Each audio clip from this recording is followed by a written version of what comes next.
The very uneasy alliance between the left parties and the Manmohan Singh-led government that has been simmering over the last year over the Indo-US nuclear deal has finally come to an end. The left parties are going to take this very unprecedented step of withdrawing support while the Prime Minister is out of the country. He's attending the G8 summit in Tokyo. They will now go to President Pratibha Patil on Wednesday afternoon.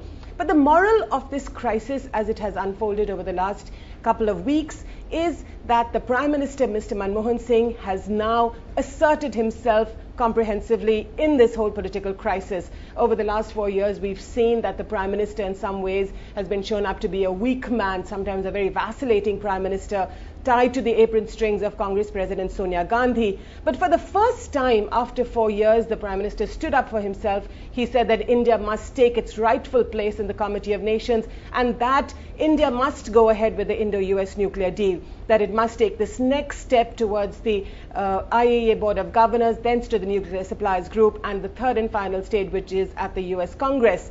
The second lesson that we have learned in the last few weeks, or perhaps over the last year, is that even though the left and the UPA met several times to discuss the Indo-US nuclear deal, they never really talked to each other. They actually were talking past each other. The left always gave its point of view. It's a very ideologically and somewhat rigid point of view that India must not go ahead and do its strategic partnership with America.